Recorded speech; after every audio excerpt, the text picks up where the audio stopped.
আমার লাইফে এই পাটিসাপটা পিঠা আমি যতবারই বানিয়েছি ততবারই কি হয়েছে, চুলা থেকে নামানোর সাথে সাথেই উধাও। তো এই জন্য আমি যেটা করি, এই পিঠাটা সবসময় সেফ সাইডে থাকার জন্যই বানিয়ে নিই, কারণ আমি জানি তো যে এই পিঠা বানাইলে প্রশংসা ছাড়া আর কিছুই পাবো না। আমার হাতের এই পাটিসাপটা পিঠা নর্মাল ফ্রিজে রাখা যাবে 7 দিনের মতো, আর এটা ফ্রিজে রাখার পরেও কিন্তু শক্ত হবে না, এরকমই সফট থাকবে, অ্যাজ ইট ইজ থাকবে। নতুন রাঁধুনিদের জন্য আমার রেসিপিতে থাকবে কতগুলো tips and tricks. So without any further delay let's start our cooking. প্রথমে আমার লাগছে চালের গুঁড়া। এখানে নিয়েছি হচ্ছে 1 কাপ পরিমাণ। এই চালের গুঁড়াটা গ্রাম থেকে আমার আম্মু পাঠিয়েছে, তবে দোকান থেকে যে চালের গুঁড়াটা কিনতে পাওয়া যায় সেটাও নিতে পারেন। আর তারপর লাগছে হচ্ছে ময়দা 1/4 কাপ, মানে 4 টেবিল চামচ ময়দা দিয়েছি, সামান্য একটু দিলাম লবণ, আর 2 টেবিল চামচ দিয়েছি গুঁড়া দুধ। এখন লাস্ট ইনগ্রিডিয়েন্টস সেটা দিয়ে দিচ্ছি হচ্ছে গুড়। আপনারা চাইলে কিন্তু এখানে চিনিও ব্যবহার করতে পারেন। আমি 2 টেবিল চামচ গুড় এখানে দিয়ে দিলাম, চিনি দিলেও 2 টেবিল চামচই দিতে হবে। তো এখন আমি সামান্য কুসুম গরম পানি এখানে মিলিয়ে দিব। কুসুম গরম পানি দেওয়ার চেষ্টা করবেন, তাহলে যেটা হবে ব্যাটারটা স্মুথ হবে অ্যান্ড সফট হবে।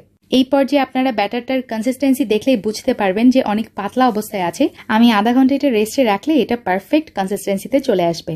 এখন একটা পাতিলে নিয়ে নিচ্ছি হচ্ছে দুধ। এখানে আছে 1.5 কাপ পরিমাণ। তার মধ্যে মিলিয়ে দিব হচ্ছে সর।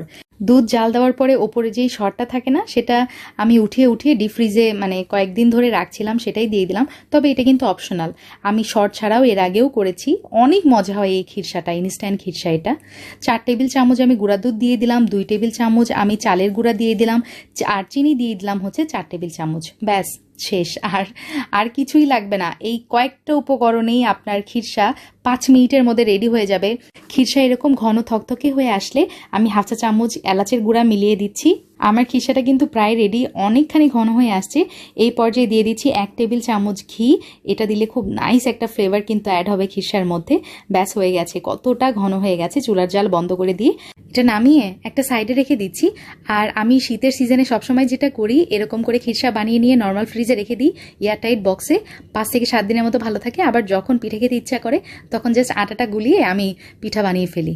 আচ্ছা, একটু খেয়াল করুন, এই যে আমাদের পিঠার যেই একটা কনসিস্টেন্সি, সেটা কিন্তু একদম পারফেক্ট হয়ে গেছে, দেখতেই পাচ্ছেন। তো এখন যেটা করব, ওই যে প্যানের মধ্যে আমি 1 চা চামচ, 1 ডাবু চামচ দিয়ে দিলাম এই পিঠার পুরটা। আর ওপরের কালারটা যখন চেঞ্জ হয়ে যাবে, পিঠার কালারটা যখন চেঞ্জ হয়ে যাবে, তখন আমি দিয়ে দিচ্ছি হচ্ছে এই যে খিরসাটা, যেটা আমি একটু আগে বানিয়ে রেখেছিলাম। দিয়ে এখন জাস্ট কিছু না, এখন জাস্ট রোল করতে হবে। It's two easy. আর আমার কাছে মনে হয় যে পাটিসাপটা পিঠা সবচেয়ে সহজ পিঠা, পৃথিবীর মধ্যে সবচেয়ে সহজ অ্যান্ড মজার পিঠা, সত্যি। সেম পদ্ধতিতে আমি সবগুলো পিঠাই এখন বানিয়ে নিব।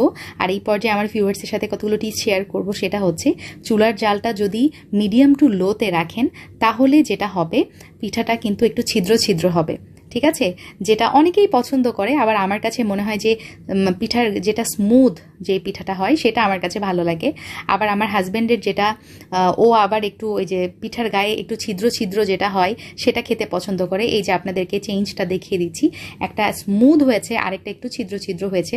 তো ওটা হচ্ছে যে আমার হাজব্যান্ড খেতে পছন্দ করে, তো ওর জন্য আমি ওভাবে করি। তখন যেটা করি, চুলার জালটা মানে টেম্পারেচারটা একটু বাড়িয়ে দিই, ঠিক আছে, তাহলে ওরকম হচ্ছে ছিদ্র ছিদ্র হবে, মানে সারফেসটা স্মুথ হবে না, ফিনিশিংটা স্মুথ হবে না। আর আমার মতো যদি পিঠা একদম স্মুথ ফিনিশিং করতে চান, সেক্ষেত্রে চুলার জালটা একেবারেই লোতে রাখতে হবে, একেবারেই লোতে। তো যাই হোক, এভাবেই আলহামদুলিল্লাহ আমি সবগুলো পিঠা বানিয়ে নিয়েছি। আর একবারই কিন্তু আমি তেল ব্রাশ করেছি, বারবার করার দরকার নেই, একবার করলেই ইনাফ। তো আলহামদুলিল্লাহ আমার পিঠাটা এত মজা হয়েছিল, এখন মানে আমি খেয়ে I can't control my self actually, আমি খেতেই আছি এরকম। এই শীতের সিজনে ট্রেডিশনাল পিঠার পাশাপাশি অনেক নতুন নতুন পিঠার রেসিপিও আমার ভিউয়ার্সের সঙ্গে শেয়ার করবো ইনশাল্লাহ। আশা করি আপনারা সবাই লাইক করবেন। সো ইনাফ ফর টুডে, ইনশাল্লাহ আবার দেখা হবে। সেই পর্যন্ত আল্লাহ হাফেজ, আসসালামু আলাইকুম।